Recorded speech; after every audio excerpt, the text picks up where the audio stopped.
tú vas a elegir para la presidencia y vicepresidencia, a los diputados y a los senadores, alcaldes, regidores, directores y vocales. Junta Central Electoral, garantía de identidad y democracia.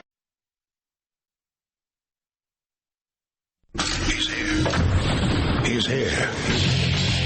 Now, broadcasting from the underground command post, deep in the bowels of a hidden bunker, somewhere under the brick and steel of a nondescript building, we've once again made contact with our leader, Mark Levin.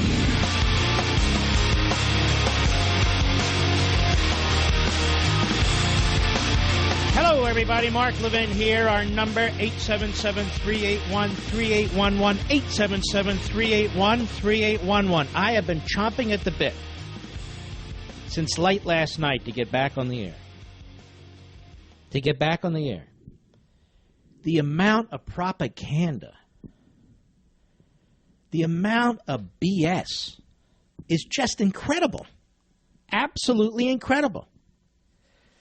Now, if you're a knee-jerker and you're a pom-pom dancer, then you won't care about anything I'm about to say. But if you're a Levinite and you want to think things through, then listen to what I'm going to tell you.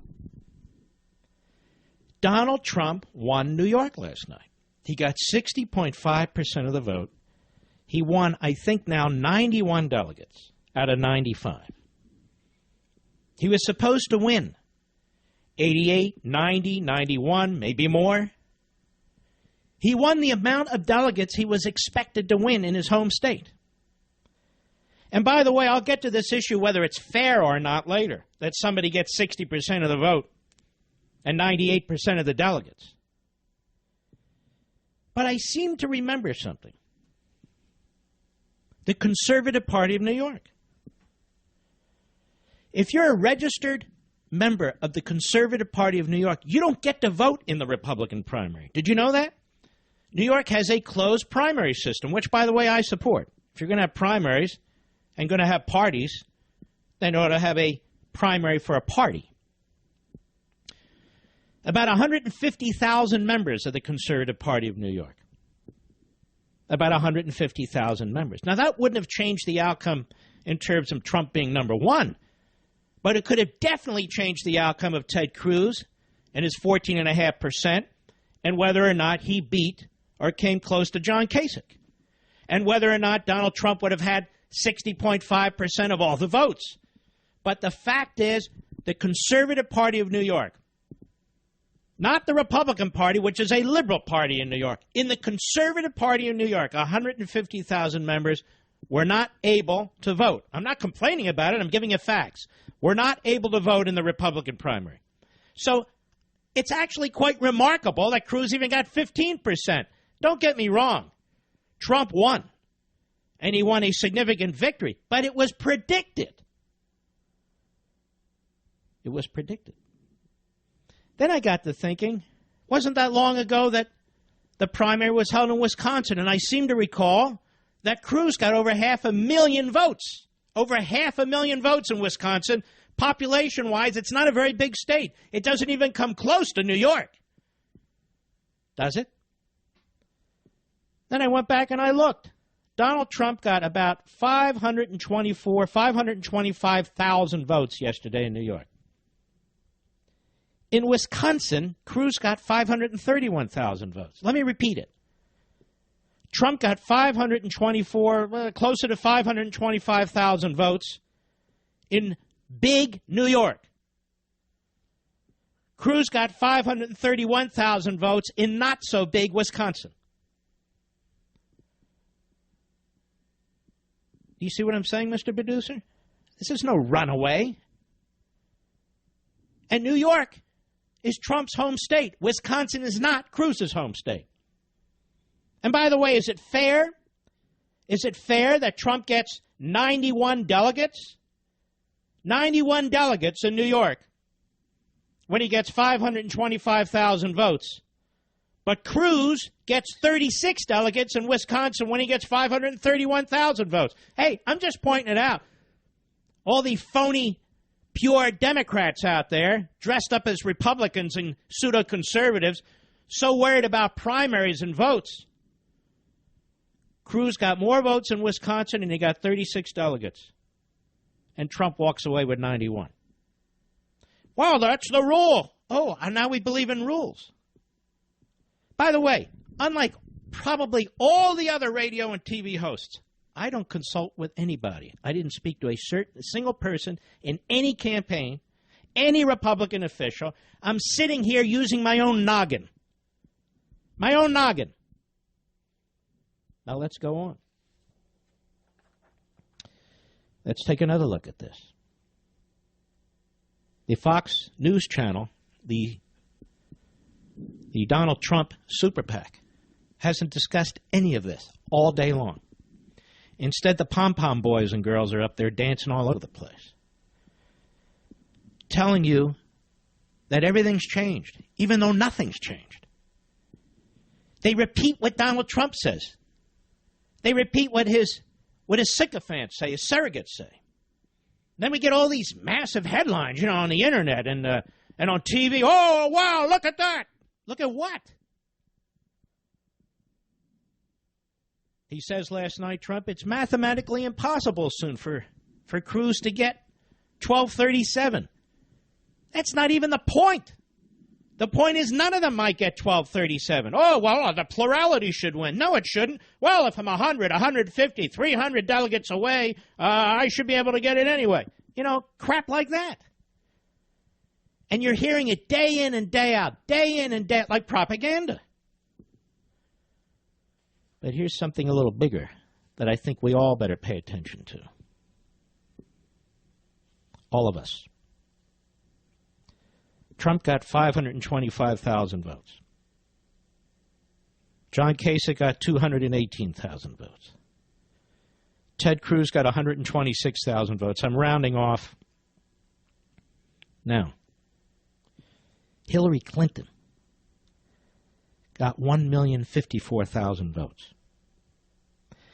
Hillary Clinton got more votes than all the Republicans combined. Not even close.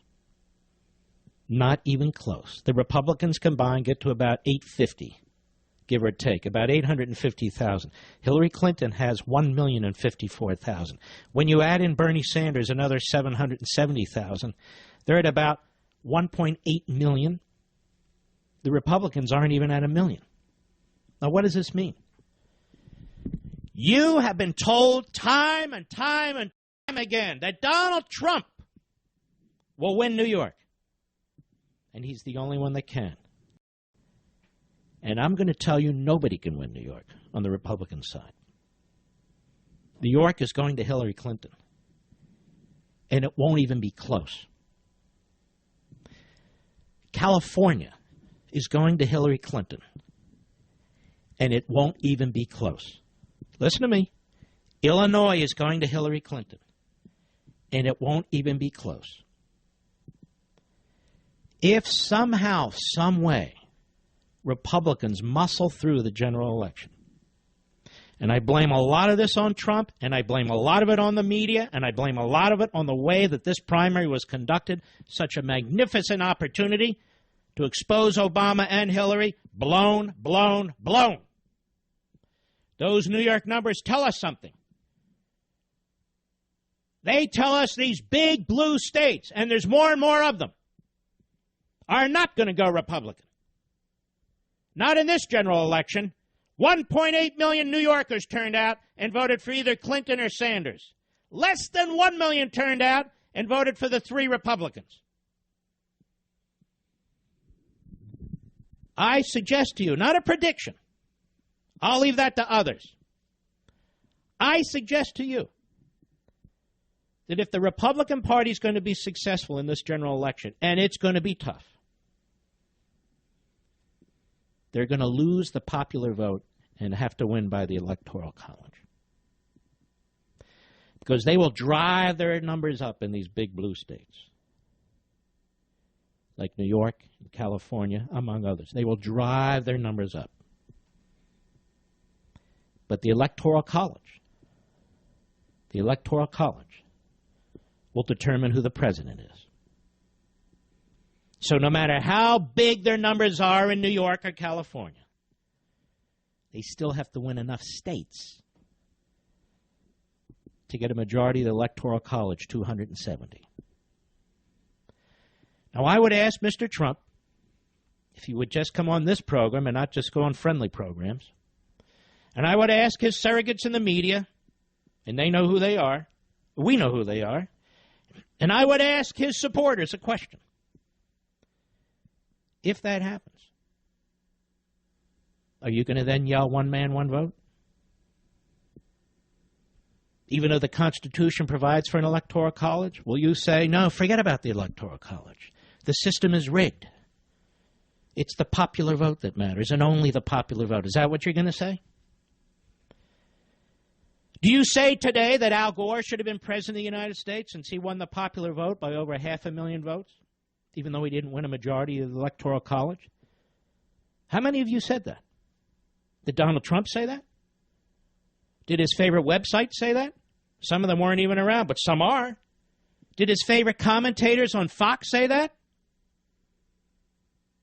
How about you? Did any of you say that? Why should Donald Trump get 98% of the delegates when he gets 60.5% of the vote? Why should he get 100% of the delegates, like in Florida, when he gets 47% of the vote? Why should he get 100% of the delegates in South Carolina when he gets less than 33% of the vote? That's not one man, one vote. Is it, ladies and gentlemen? Sounds like a rigged and fixed system to me. Well, let me tell you something. If the Republicans are going to win the presidency this time around, they may need the Electoral College to do it, which is exactly why the framers put it there. Not for the Republicans, but for the country as a whole. Donald Trump needs 1,237 delegates. Doesn't matter that he got 60.5% of the vote in New York. It doesn't matter that he's going to have a great week next Tuesday as more and more liberal Republican states line up behind him. What matters now is what's going to happen at the Republican convention. Now, if Cruz does poorly in Indiana and Nebraska and a couple of these other states, then the story may change, no question about it. But we'll see. Time will tell. But those of you who watch the Fox News channel or listen to some radio or watch certain websites, of course you're going to get down and you're going to get dispirited because you're being fed propaganda. You're not being fed information. And so I just want to underscore the point yet again. Donald Trump's popular vote in New York was less than Ted Cruz's popular vote in Wisconsin. Conservatives registered as conservatives in the Conservative Party, of which there are about 150,000, were not able to vote in the Republican primary as a matter of rule. And by the way, you don't hear Ted Cruz whining like a stuck pig about it, do you? And then, of course, it's the Democrat turnout you better look at in New York. That's a hell of a lot of people who turned out, 1.8 million. And there are about 150,000 of them who were thrown off the registrations, many of whom would have liked to have voted and didn't have an opportunity to vote. Hillary Clinton got 200,000 more votes than all the Republicans combined. And with her and Bernie Sanders, they got over 1.8 million votes. Be careful what you wish for, ladies and gentlemen. The popular vote should rule the day. The popular vote should rule the day. So we should not only change rules that have been in existence in the Republican Party for decades to accommodate the populist, nationalist, agrarians, whatever the hell that is, but we should change the Constitution, too, to accommodate them. And why? To commit national suicide? We're a republic. We're not a democracy. We believe in federalism, not centralism. Forget about the static. Forget about the propaganda. Use your own noggin. I'll be right back. Mark